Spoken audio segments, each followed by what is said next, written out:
Hello,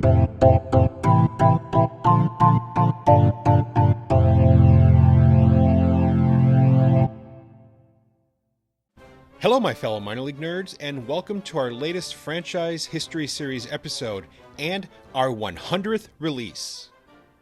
In this episode, I will cover the history of professional baseball in Utica, New York. We covered some of this on our old Throwback Thursday Cap the Day series, focusing mostly on the Utica Blue Sox of the 1940s, making this our 12th expanded and recut version of that series. This is actually part 1 of 2 and will cover from 1878 until 1924. Some eras are going to have a lot more information than others, as we used a pamphlet on the pre-1900 teams and a book about the 1947 team as sources. The first professional team to call Utica home were the Utica Pent-Ups, with Pent-Ups being 2 words separated by a hyphen. They were members of the International Association in 1878. It's not really known where the name Pent-Ups came from.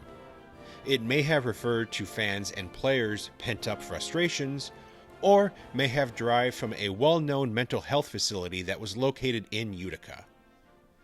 The International Association was formed in 1877 as an alternative to the National League, with some saying it was the first minor league.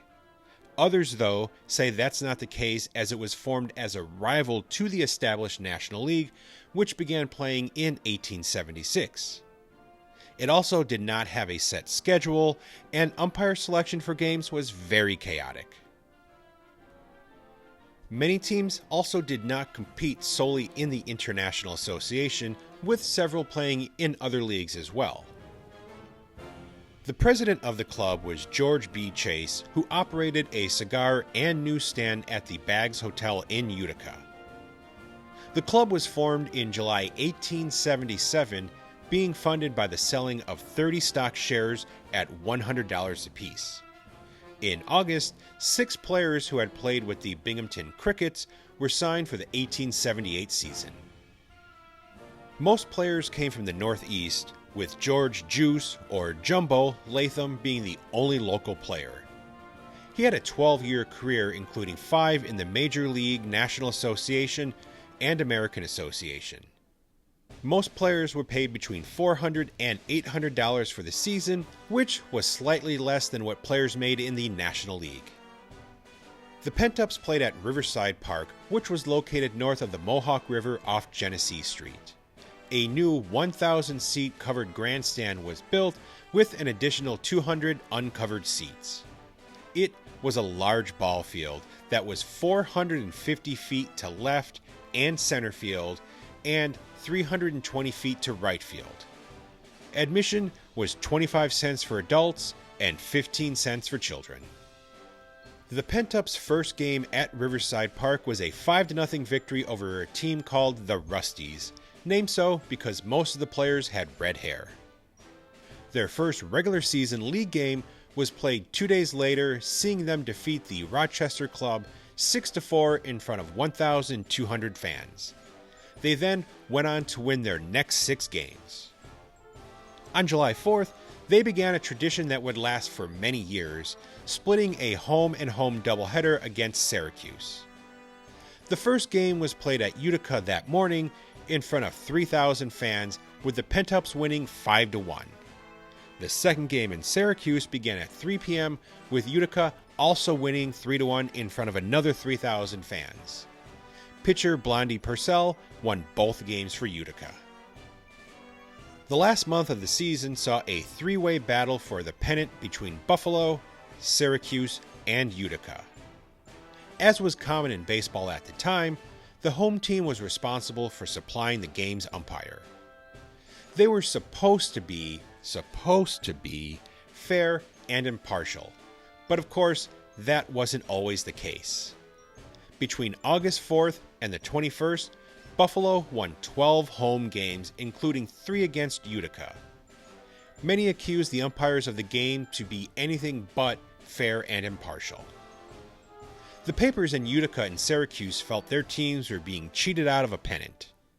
The Buffalo Express replied by calling Utica a scrub team and hoped that, quoting here, "Next year, the Buffalo Club will be out of the company of a set club who can neither tell the truth, put on the appearance of gentlemen, nor play ball."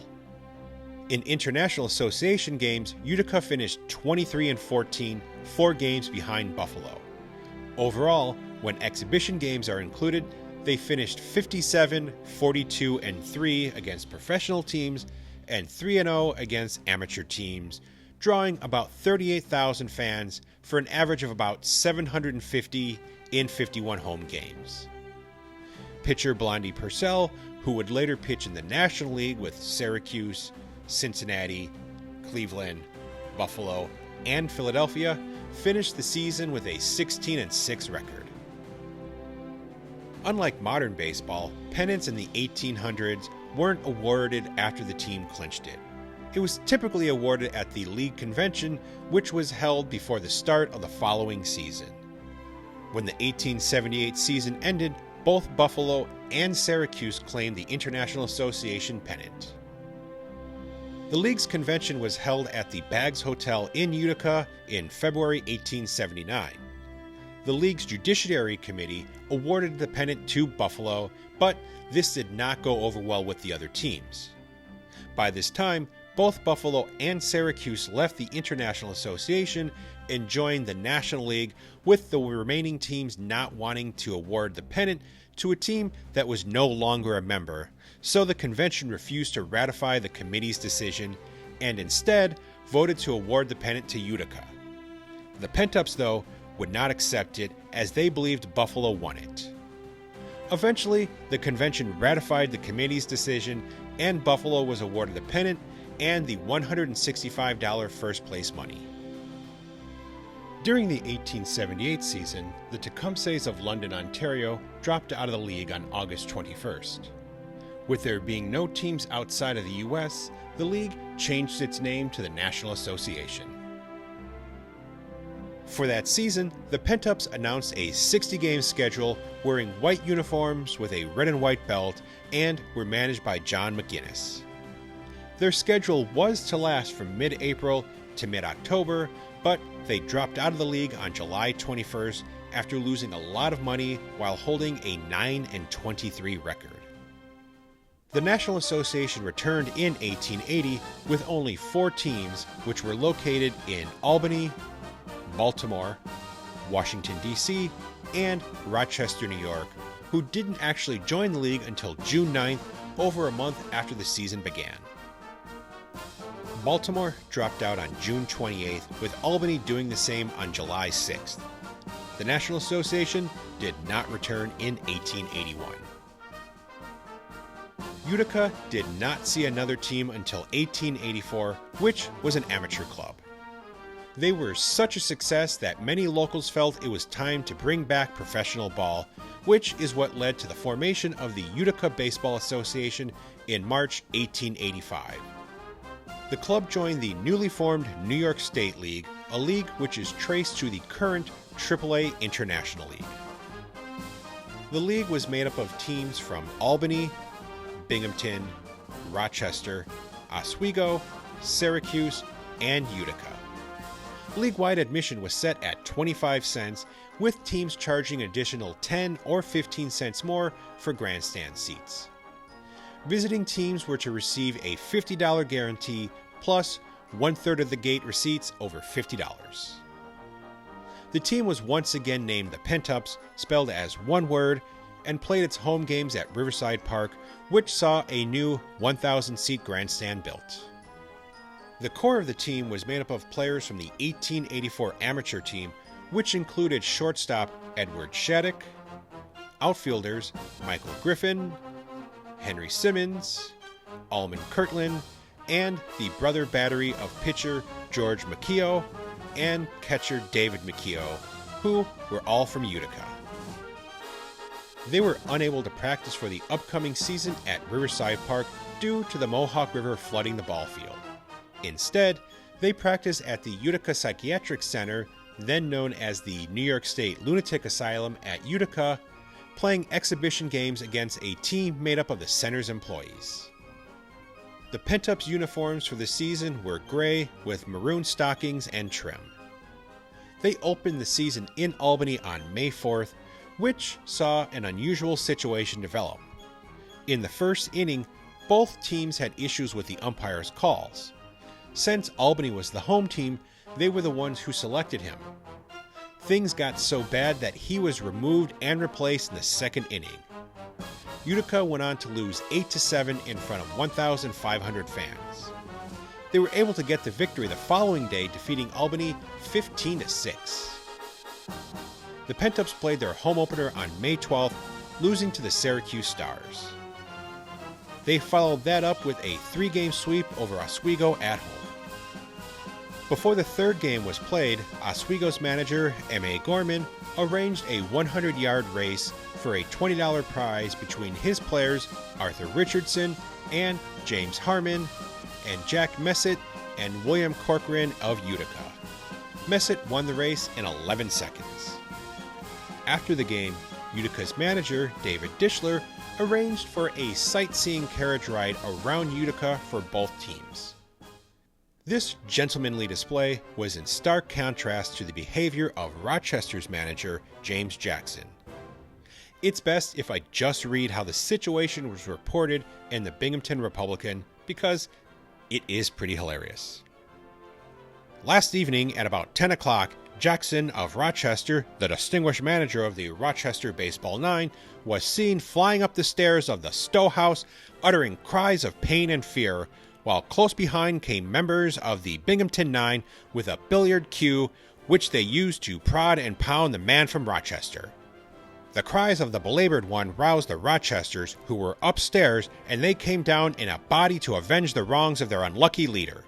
One of the Rochesters, Sullivan by name, seemed particularly wroth, but upon hearing the true story, which was that Jackson was the aggressor and that he had threatened one of the Binghamtons with a billiard ball, which he at that instant had in his pocket, the friends of the whining blowhard left him to fight his own battle and again went upstairs.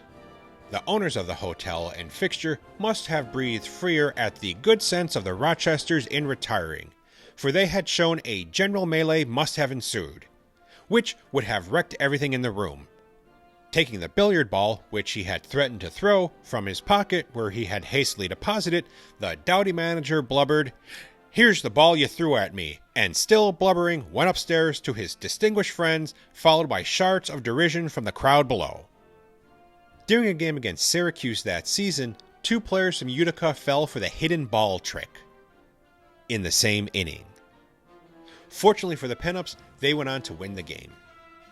On June 16th, pitcher George McKeough was hit in the head by a bat that slipped out of Albany's Frank Flynn's hand due to the rain. McKeough was okay, with the game eventually being stopped. Albany dropped out of the league at the end of June due to lack of fan support. They were replaced by Elmira, who dropped out after losing their first 9 games. There was talk of a team from Auburn joining the league, but that never came about, with the league finishing with only 5 teams. Due to several issues with umpiring throughout the season, the league eventually took over hiring them for games, no longer leaving it up to the home teams. They were paid $8 a game, and if their salaries did not reach $75 for the month, the league would make up the difference from its general fund. Once again, on July 4th, Utica and Syracuse played a doubleheader, with the Pent-Ups taking the morning game 2-1 at home in front of 2,800 fans. After the game, players, officials, and hundreds of fans hopped onto trains for Syracuse, where the Stars took the second game 12-3 in front of 3,800 fans. One issue during this era of baseball was finishing games before it got too dark to play. This led to some rather unusual finishes as darkness approached. A perfect example of this took place during a doubleheader against Rochester on September 28th. Rochester won the first game 15-14. During the second game, they were leading 4-3 after 4 innings, with darkness starting to creep in. Utica asked the umpire to call the game on account of darkness, though there was still enough light to continue. The reason they wanted the game to be called was because after Rochester batted in the 5th, it would be an official game with Utica taking the loss once the ump eventually called the game. But if Rochester's at-bat wasn't over before the game was called, it would be ruled a tie. The Pent-Ups did all they could to prevent the top half of the inning from ending. Pitcher George McKeough pitched the ball almost everywhere but over the plate. When Rochester did manage to get a hit, Utica's fielders would throw the ball to the wrong bases or around the infield. Of course, Rochester realized what was happening and began playing along trying to make outs. At one point, Rochester's catcher, Joe Visner, hit a slow grounder to McKeough. He fielded the ball and threw it to first, where first baseman Dick Dwyer tried to avoid it, but ended up catching it as Visner jogged to first, looking to be tagged out. But Dwyer wouldn't tag him. Instead, he threw the ball back to McKeough. After this, the umpire decided he had seen enough and called the game, forfeiting it to Rochester. We found conflicting information as to what their final record was that season. Baseball Reference and Wikipedia, who we assume just pulled the information from Baseball Reference, listed them finishing in second place with a 49-41 record, 3.5 games behind Syracuse. But the Boston Globe from October 11th, the day after the season ended, as well as the Pent-Ups book by Scott Fiesthume that we used as a reference, showed a third place finish behind Syracuse and Rochester with a 41-38 record. What is not disputed, though, is that the Syracuse Stars won the pennant. Outfielder Sandy Griffith led the league with 91 hits. Before the start of the 1886 season, teams from Hamilton and Toronto were admitted to the league, which changed its name to the International League. Buffalo also joined after having spent the last 7 seasons in the National League. All 3 teams were extremely competitive. In order to be competitive in what looked to be a strong league, Utica worked to keep their starting players from 1885 and signed many new ones. They often paid their players above the existing salary caps of the time, with the 1886 team set to have one of the highest payrolls in the league. They were managed by Moxie Hengel, one of their stars, in 1885. To ensure that it was one of the top-notch leagues that season, the International League made sure to have a solid umpiring crew, which included many former ball players. Even the Sporting Life called it an excellent crew. They were paid $150 a month. The Pent-Ups began their year with a preseason tour of New England, ending the trip 9-7.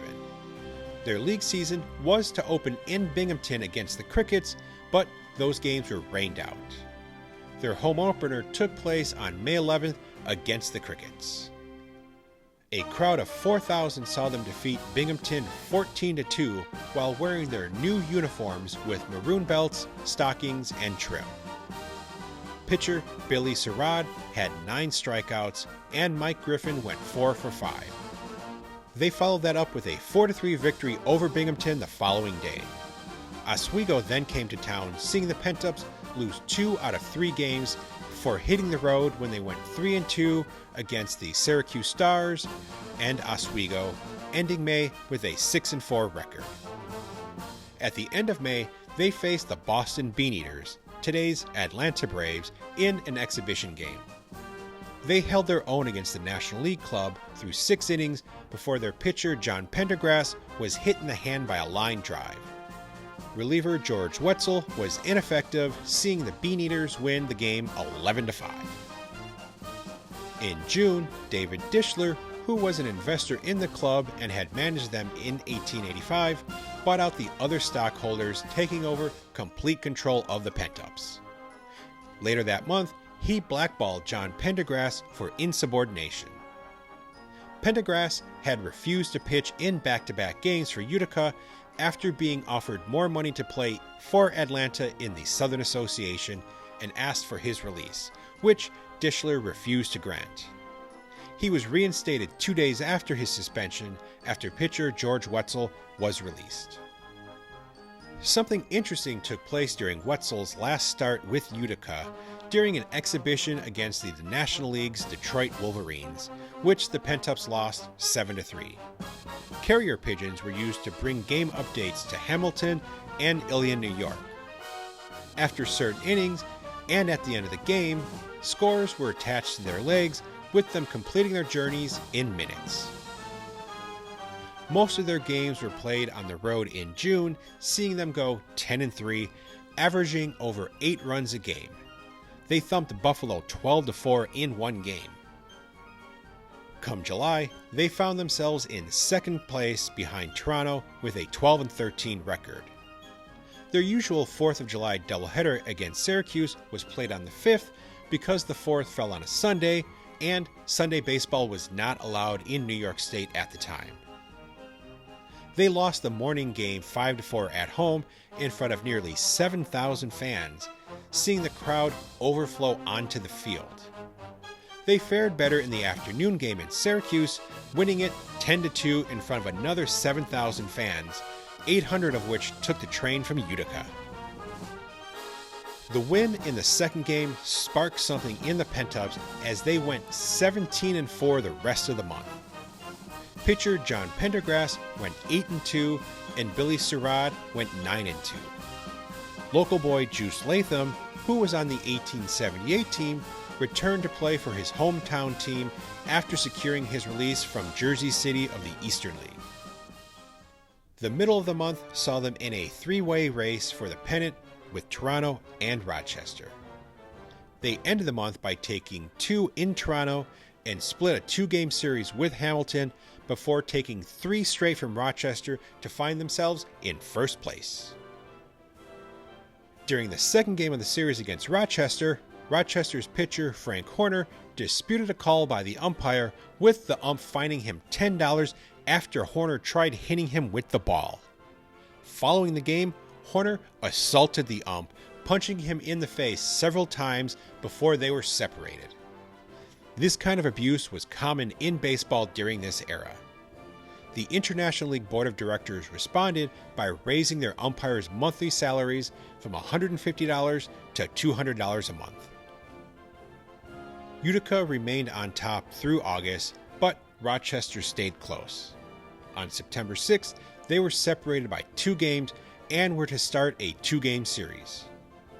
Utica unfortunately lost both games and fell into a tie. Hot-hitting Mike Griffin, who came into the series reaching base 45 times in his last 46 at-bats with 18 runs, was held hitless. David Dishler purchased Mike Matamore and catcher James Toy from Oswego for $200 to bolster his team's pitching in the final stretch. The move paid off as Matamore went 4-1 over 5 games with a .86 ERA. His first game was a 9-2 victory over Syracuse, which saw the first black umpire to work a game in Utica. The Daily Press reported that umpire Francis, the colored umpire from Syracuse, did a fine job. Francis also umped Utica's win over Binghamton the next day. On September 20th, in front of 900 fans, Matamore beat Rochester 10-2, giving Utica its 9th straight victory and the city of Utica its first professional baseball pennant. They ended the season with a 62-34 record in league play, 5.5 games up on Rochester. They went 33-17 at home, drawing around 48,000 for an average of just under 1,000 per game. They led the league with a .258 average and the most runs scored at 630, as well as 150 doubles, 919 hits, and 187 stolen bases, with John Scrappy Carroll leading the team with 42 swipes. Billy Surratt went 30-17 with a 1.02 ERA and 260 strikeouts on his way to winning the pitching Triple Crown. John Pendergrass went 27-12 with a 1.97 ERA. Their combined ERA of 1.44 was second in the league. Otto Schoenberg, who played 17 games at first base in June for the Pent-Ups, led the league with a .357 average based on at least 15 at-bats. Among the team's regulars, Billy Schindel hit .309 in 96 games with 3 homers and a league-high 15 triples. Outfielder Mike Griffin, who went on to have a pretty good career with Baltimore in the Major American Association, Philadelphia of the Players League, and Brooklyn of the National League, hit .287 with 86 runs scored. For as great as the 1886 season was for the Pent-Ups, 1887 was a nightmare. They retained several core players from their championship club and signed many new ones, with their league schedule beginning on April 30th. Owner David Dishler acted as the team's manager. Once again, they had to practice at local parks throughout Utica because Riverside Park was flooded. They ended up opening the season in Binghamton on May 3rd. The Crickets field was also in bad shape due to flooding. The Pent-Ups fell 8-2. The next day, the Crickets thumped them 26-8. Of the 34 runs scored by both teams, only 14 were earned, with Binghamton scoring 13 of them. Binghamton had 30 hits, with their center fielder Buck West going 5 for 7 with a homer and 2 doubles. The Pent-Ups returned to Utica for their home opener on the 6th, losing to Buffalo. Their first victory of the season was a 9-5 win over Rochester. They were 3-6 when they hit the road again for an East Coast trip where they lost 4 games, 2 each to Newark and Jersey City. They were able to defeat the Cuba Giants in an exhibition game during the same trip. They returned home for 1 game, defeating the Syracuse Stars before hitting the road once again for 11 games. They lost the first 7 by a total of 107-44 before winning an exhibition game over Oneida. After that victory, they lost the remaining 4 games. They returned home with a 4-21 record, 4-4 at home and 0-17 on the road. At the end of May, Oswego, who held a 3-23 record, disbanded and were replaced by a team in Scranton, who were allowed to join with a clean slate. Things weren't much better for this team as they went 19-55 the rest of the way. June wasn't any better for Utica as they lost 21 straight games. Nothing was working for Dishler. Even reliable John Pendergrass was 0-13 through the first 2 months of the season, with fans just not turning up for games at Riverside Park. Dishler went so far as to form a team called the Utica Reserves, made up entirely of local players. He had them play games at Riverside Park while the Pent-Ups were on the road, hoping they would draw in some much-needed cash. The plan didn't work. The Pent-Ups managed to win 3 of their last 6 games in June, with Dishler hoping a mid-season surge would save his ball club. They drew 2,000 fans to their traditional morning game against Syracuse on July 4th, losing both games to the Stars. After those losses, they went on a 3-game winning streak, their longest of the season. Around this time, rumors began circulating that the team was going to be sold, which ended up happening on July 14th. A group in Wilkes-Barre, Pennsylvania bought the team, renaming them the Coal Barons. The players, though, were not part of the deal, seeing most of them sign with other ball clubs. The Pent-Ups managed to win their last 2 games in Utica after the sale was announced. They compiled a 12-39 record, 12-14 at home and 0-26 on the road. The group that bought the team was hoping to start with a clean slate, just like Scranton had, but the other teams in the league protested this, and they began playing with the Pent-Ups record. The move to Wilkes-Barre didn't help, as the Coal Barons went 14-36, finishing with an overall record of 26-75. The Coal Barons went through 3 managers in their 50 games. Efforts were made to raise money to secure a team for the 1888 season. The hope was to sell 600 shares at $10 apiece, but only 250 were sold, leaving Utica without a team. The city didn't see another one until 1889, which again was called the Pent-Ups, spelled as two words with a hyphen separating them.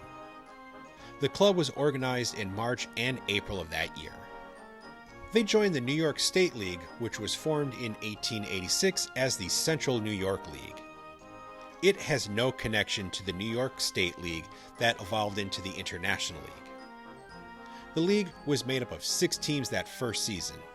The Pent-Ups would once again play at Riverside Park. George Geer managed the team in what was his first season leading a club.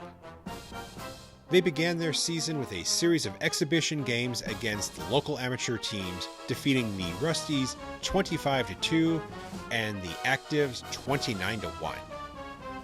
They also defeated Syracuse University 22-4 and the Gorhams of New York City, who were made up of all black players, 3-2, ending their spring training by defeating the Syracuse Stars of the Major League American Association 8-7. Their regular season began with an 11-6 loss in Oneida. The next day, the two teams traveled to Utica for the Pent-Ups home opener, where they won 12-8 in front of 2,000 fans. The first month of the season saw them play around 500, with many players being released and new ones signed, hoping to find a lineup that worked. During a game against Elmira on July 1st, they scored 6 runs in the top of the 6th inning to take a 14-1 lead, only to give up 10 runs in the bottom of the inning. Fortunately, they were able to hold on and win the game 14-11. With Syracuse now a major league club, they played their July 4th doubleheader against Oneida. The Pent-Ups won the morning game in Oneida, but lost the afternoon game at home in front of 1,701 fans, their largest of the season. They went 9-6 the rest of July, ending the month with a 19-20 record, with the regular season ending on August 23rd. They finished in 4th place of the now 4-team league with a 22-28 record.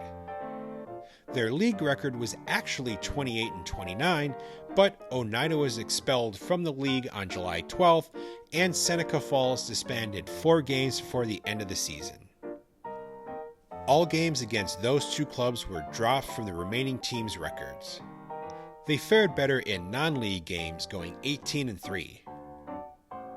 Their attendance dwindled in August, with the team playing games against Oneida in Sylvan Beach on the shores of Lake Oneida, hoping to draw larger crowds and bigger gate receipts.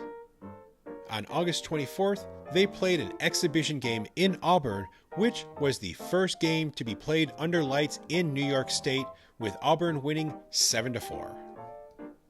The team's best pitcher that season was Henry Fournier, who went 8-11, 5-8 in the revised standings. As a team, they finished with a .221 batting average, with Bill Mooney leading the team with a .299 average. He also led with 66 hits, 13 doubles, and 1 homer. David Dishler returned to run the club for the 1890 season, hiring Hugh Reedy as the team's manager, with them again playing in the New York State League. Once again, they began their year playing exhibition games. They defeated the amateur Actives 14-1 and lost to the Cuban Giants and Albany. Riverside Park once again served as their home grounds. They opened their league season with a 3-1 victory over Albany in the New York State Capitol. Their home opener was played the following day against Johnstown Gloverville, who jumped out to an 11-1 lead. When it started to rain in the 4th, Utica tried to prolong the inning, hoping to keep the game from becoming official, leading to a loss. The umpire easily figured out what they were up to and fined 3 players for their actions to delay the game. But they were successful, as the game was called before the inning was completed. They lost their last 11 games in May, giving up 131 runs for an average of 11.9 per game. In one, they lost 20-0 to Troy. The poor start led to Reedy being fired by Dishler, who took over as manager. he released and signed several new players, including former Utica players Doc Kennedy, who played on the 1878 team, and John Pendergrass, who was signed to play second base. He also gave the team a new look with uniforms that were black with green stockings, caps, and trim. These changes looked to work as they started off 4-1 in June, but fell back into their losing ways, losing one game to Cobleskill 22-4. Their only real highlight that month was a 23-8 victory over the same Cobleskill team. In that game, a player named Petrie hit for the cycle for Utica. When June ended, they had a 7-21 record. Like June, July saw them start off well, going 6-2, which included a 10-0 victory over Oneonta. But just like the previous month, things fell apart, with them only winning 4 more games that month. Dishler made 2 moves that month that would pay off for his club. He signed 2 new pitchers, McGuire and Gallagher. We don't know what their first names were, as there are no records of their first names. The 2 led them to one of the best finishes in professional baseball history. On August 1st, Gallagher led them to a 17-4 win over Cobleskill. The next day, they swept them in a doubleheader, with McGuire and Gallagher each getting wins. They then took 2 from Oneonta, who were close to disbanding. Oneonta's management actually did something bizarre after those 2 losses. They bought the entire Mansfield, Ohio team of the Tri-State League for $1,000 and brought them to Oneonta. The Tri-State League season ended on August 9th, with Mansfield winning the pennant. The Pent-Ups went 25-4 in league play between August 1st and September 9th. McGuire led the way, winning 16 games, including 3 shutouts against 1 loss. They challenged for the pennant, but ended up finishing in second place with a 46-44 record, 6.5 games behind Troy. They very well could have won the pennant if it weren't for their poor start to the season. The league again finished with 4 clubs as Oneonta disbanded on September 3rd, with Cobleskill following suit on September 20th. The Pent-Ups finished 3rd in the league with a .255 team average. Don Kennedy led the league in hitting with a .369 average and was second with 94 runs scored in 77 games. McGuire finished 21-10. Neither the Pent-Ups nor the New York State League returned in 1891. Utica's next team would not play until July 11, 1892, when George Kunsch moved his Syracuse Stars of the Eastern League, today's AAA International League, to Utica in an attempt to save the team, where they played as the Utica Stars. They had not been drawing well in Syracuse and found themselves $3,500 in the hole. They only played 6 games in Utica, seeing their attendance drop in every game, from 1,200 in their first to only 250 in the last. They were disbanded on July 22nd, with their last game on the 21st against Rochester being called due to rain. They held a 24-37 record. Utica would not see another professional team for 7 years.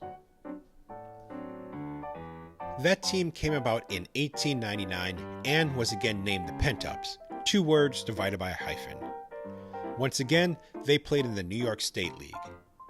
They played in the league under the Pent-Ups name until 1909, winning the league pennant in 1900 when they finished 74-43. That season, they were led by John Dobbs, who won the league batting title with a .366 average, 113 runs scored, and 171 hits. From 1910 to 1917, they played as the Utica Utes, winning the league pennant in 1912 when they finished 82-57, a half game up on the Wilkes-Barre Barons. Their final season in 1917 ended early as they were disbanded on July 6th with a 27-24 record. Modern sources list them as having disbanded after their doubleheader against Syracuse on July 4th, which saw them win both games. But they took the field on July 5th to face off against the Harrisburg Islanders, who failed to show up for the game. An emergency league meeting was held on July 6th that ended with the league carrying on with 6 teams after Utica and Harrisburg both dropped out. Like many leagues, the New York State League did not return in 1918 due to World War I. The league would never take the field again, with the Wilkes-Barre Barons winning the last pennant in 1917. Utica did not field another team until 1924, when the Utes returned as members of the New York-Pennsylvania League, which began in 1923. In 1938, the league was renamed the Eastern League, the same one that is still playing today. On August 1st, the team was returned to the league due to the owners racking up too much debt with a team that wasn't winning on the field or drawing at home. At the time, they held a 24-54 record.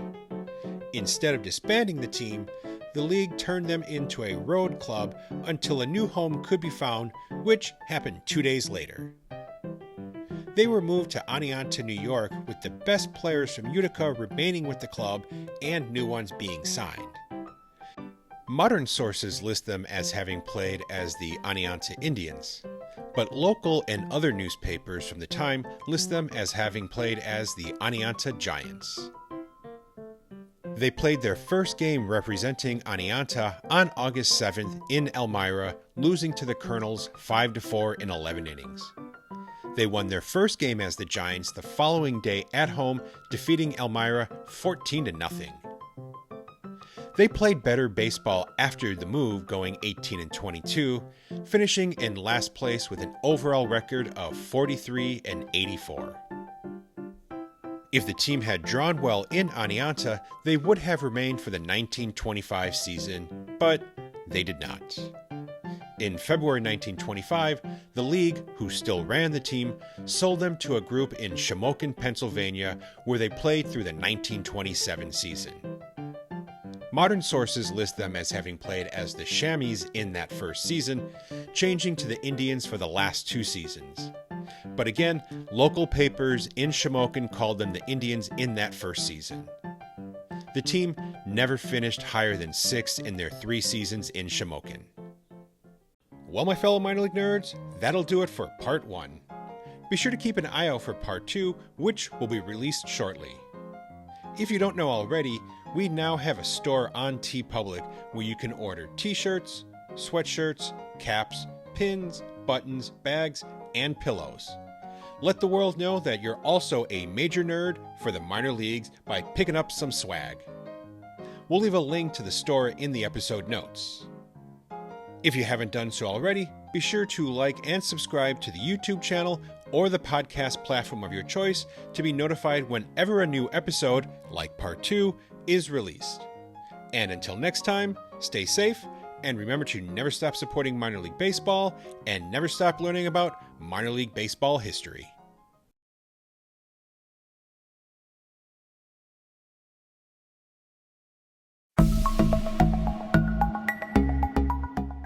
This podcast is part of the Curved Brim Media Network.